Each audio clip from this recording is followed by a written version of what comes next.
नारायण साकार हरि की प्यारी दुलारी सासंग जी प्रेम से बोलना।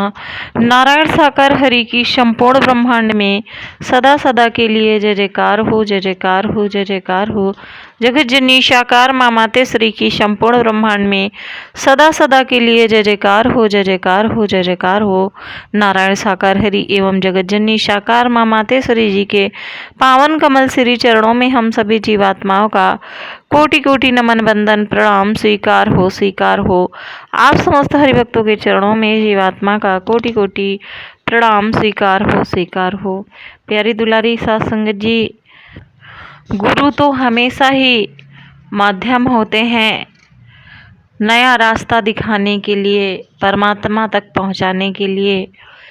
और उसी माध्यम को अगर पकड़ करके कोई बताए हुए रास्ते पर चल दे तो क्या नहीं हो सकता। प्यारी दुलारी साध संगत जी, ऐसे ही एक अनोखी और बिरली सत्य कथा आप लोगों के साथ में बता रहे हैं कि किस तरीके से एक शिष्य के माध्यम से गुरु को हरि परमात्मा के श्री हरि के दर्शनों का मौका मिल पाया, अवसर मिल पाया। नहीं तो निराकार में ही वो गुरु जी कर रहे थे जब तक, लेकिन साकार में उन्हें दर्शन नहीं हो रहे थे। प्यारी दुलारी साध संगत जी, ये वाक्य है वृंदावन का, ये एकदम सत्य कथा है। प्यारी दुलारी साध संगत जी, एक संत जी थे, गुरु जी थे, तो उनका छोटा सा धर्मशाला भी बनी हुई थी 2-4 कमरों की, जिसमें लोग दूर दूर से आते थे, ठहरते थे, अपना चले जाते थे। ऐसे ही एक बहुत ही भोला भाला सा वहाँ पे एक लड़का आया और दर्शनों के लिए, जैसे घर से उसको डेली ताने मिलते थे, भगा दिया गया वहाँ से जो है। तो फिर सब लोगों ने कहा कि ऐसा करो कि नहीं, तुम कुछ कर धर सकते हो, इतना भोलापन, इतना सीधापन है, तो तुम, इससे अच्छा है कि वृंदावन ही हो आओ, कम से कम वहीं पर रहो जाके।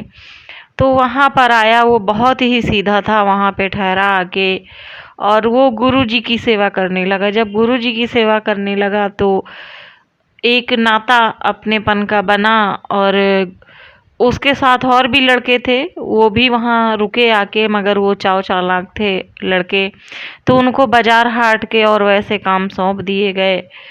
तो गुरु जी ने कहा कि ऐसा करो, तुमसे और कोई काम तो होगा नहीं, तुम्हारे अंदर कोई होशियारी चालाकी है नहीं, तो तुम ये जो गौशाला में गौएं बंधी रहती हैं, तुम इनको चरा लाया करो जाके। तो उसने गुरु की आज्ञा के अनुसार वो गायों को चराने डेली जाने लगा। एक दिन उसे कोई सज्जन पुरुष मिले, उन्होंने ये कह दिया, कोई उन्होंने जगह बताई, मुझे याद नहीं आ रहा है, उन्होंने कहा उस जगह पर जाया करो, वहाँ पर तो कान्हा भी गैया चराने जाते थे।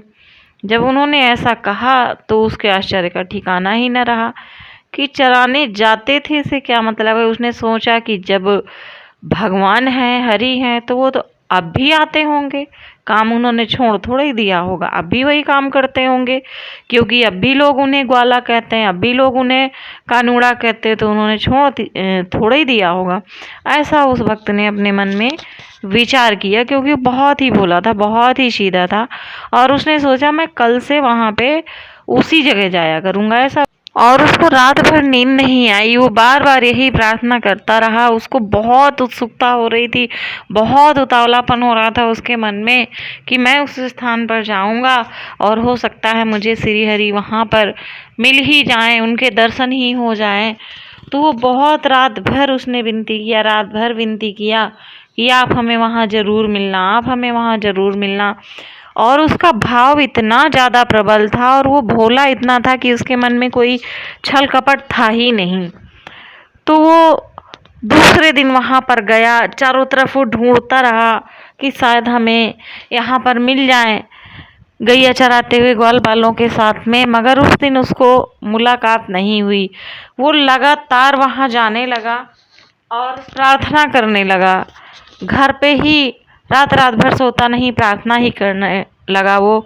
तो उसका विचार, उसका भाव इतना प्रबल था कि ऐसे जो बिरले भक्त होते हैं ना, जिन्हें भगवान से मिलने की ललक होती है, सिर्फ परमात्मा ही दिखाई पड़ते हैं। तो ऐसे भक्त के लिए हरि परमात्मा भी व्याकुल रहते हैं। तो जब उन्होंने देखा हरि परमात्मा ने किए तो बहुत ही व्याकुल है, बहुत भोला, बहुत सच्चा, बहुत ही निस्वार्थी भक्त है हमारा और बहुत ललक है इसको। तो वो स्वयं नहीं रह पाए और दूसरे दिन ही अपनी गैया चराने के लिए वहाँ पर आ जाते हैं और अपने ग्वाल बाल भी अपने साथ में लेकर के आते हैं वो। तो वो उनको जैसे ही वो देखता है मोर मुकुट मुरली ये सब, तो वो बहुत खुश होता है, बहुत खुश होता है और प्रार्थना करता है उनसे कि आप डेली यहाँ पर आते हैं क्या चराने के लिए। तो कान्हा ने कहा कि हाँ, हम तो यहाँ पर डेली चराने आते। वो बोला हम बहुत दिनों से आ रहे हैं लेकिन आप दिख नहीं रहे हो। तो बोले मैं दूसरे छोर पे रहता हूँगा, तुम दूसरे छोर पे रहते हो, लेकिन अब मिल गए हैं। तो वो बोला कि अब हम लोग डेली गैया साथ में चराएंगे। जो भक्त था उसने कहा डेली चराएंगे। तो कान्हा को भी बहुत अच्छा लगा श्री हरि को। उन्होंने कहा ठीक है, जो है डेली यहाँ पे इस समय हम लोग मिला करेंगे। ऐसा कह के जो है श्री हरि वहाँ से चले जाते हैं और वो भक्त अपने वहाँ पे धर्मशाला में आ जाता है। बहुत खुश होता है, बहुत ज़्यादा खुश होता है। और उसने क्या करना शुरू किया कि वो जो भोजन ले जाता था वो बहुत सारा भोजन वहाँ पर ले जाता था, बहुत सारा, ज़्यादा से ज़्यादा ले जाता था। कभी कच्चा ही ले जाता था तो वहीं बना के खाया जाता था।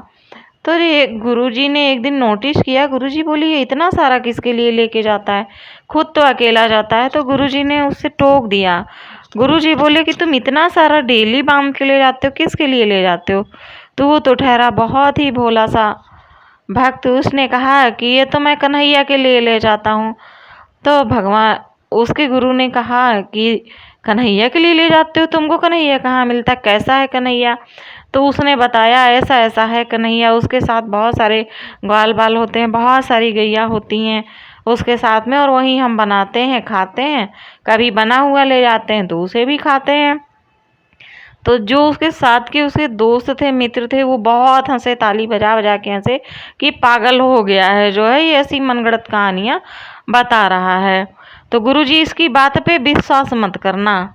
तो गुरुजी को बहुत ही ज़्यादा आश्चर्य हुआ और गुरुजी ने कहा कि तुम ये कहते हो इसकी बात पे विश्वास न करना, इसीलिए मैं इसकी बात पे विश्वास ज़रूर करूँगा। अगर तुम लोगों ने ये बात मुझे कही होती तो मुझे विश्वास नहीं होता, लेकिन इसने ये बात कही है इसलिए मुझे इसके ऊपर पूरा विश्वास है और निश्चित ही ऐसी बात है। गुरुजी ने कहा। गुरुजी बोले ऐसा करो कि अपने कन्हैया से कह दो कि हमारा भी निमंत्रण स्वीकार करें, हमारी प्रार्थना स्वीकार करें और भोजन के लिए घर पर पधारें, यहाँ पर हमारी कुटिया में पधारें।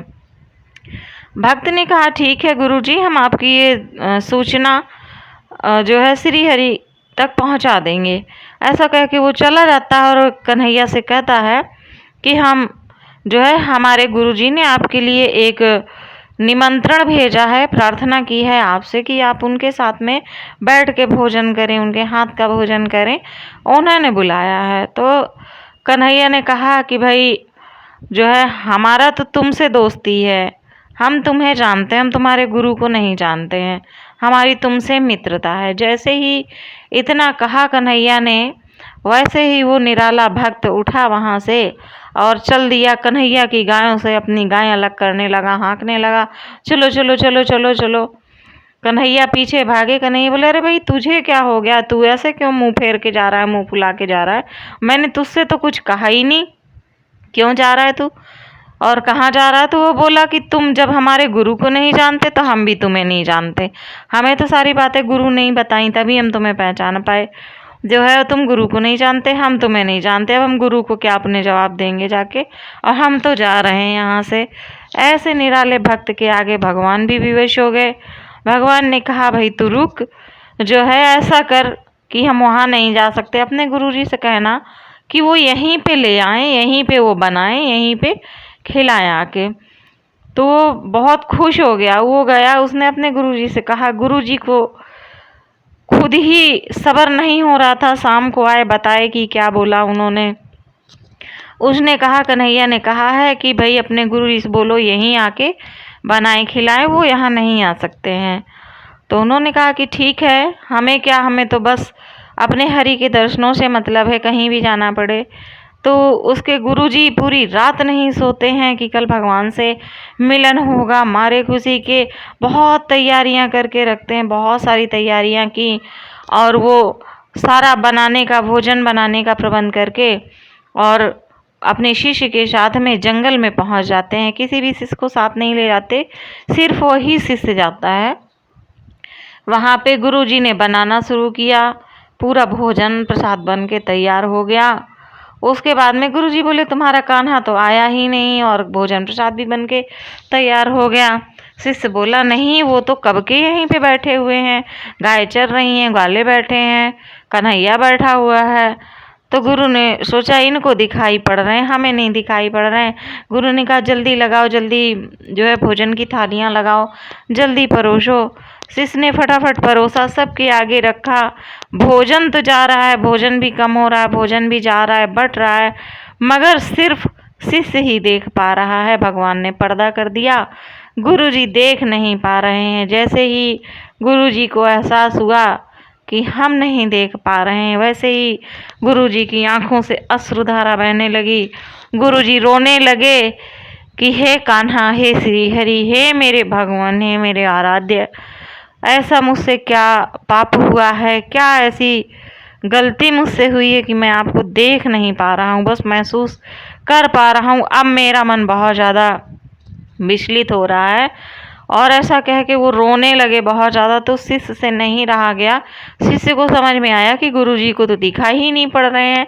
वैसे ही वो फिर गुस्सा होने लगा शिष्य जो है कि देख भाई छलिया, यहाँ पे छल मत कर, जो है गुरुजी को बुलाया है यहाँ पे, अब अपने लीला का पर्दा हटा दो यहाँ से, गुरु को भी दर्शन करा दो अपने। ऐसा कह के वो लड़ने लगा कन्हैया से। कन्हैया हंसने लगे कि ये तो बहुत ही निराला भक्त है। और कन्हैया ने सारा पर्दा हटा दिया जो बीच में था। गुरुजी ने अपनी आँखों से स्पष्ट कान्हा के दर्शन किए, ग्वालों के दर्शन किए, गायों के दर्शन किए, चरणों में गिर गए गुरुजी और अपने शिष्य की भी चरणों की तरफ बढ़े। शिष्य ने हाथ पकड़ लिया। तब भगवान ने कहा कि आपके माध्यम से आप माध्यम बने शिष्य का, और शिष्य माध्यम बन गया आपको यहाँ तक लाने का। तो धन्य है ऐसे भक्त और ऐसे गुरु और ऐसे हमारे आराध्य श्री हरि। आपको प्रसंग कैसा लगा कमेंट करके जरूर बताइएगा। प्रेम से बोलना नारायण साकार हरि की संपूर्ण ब्रह्मांड में सदा सदा के लिए जय जयकार हो, जय जयकार हो, जय जयकार हो।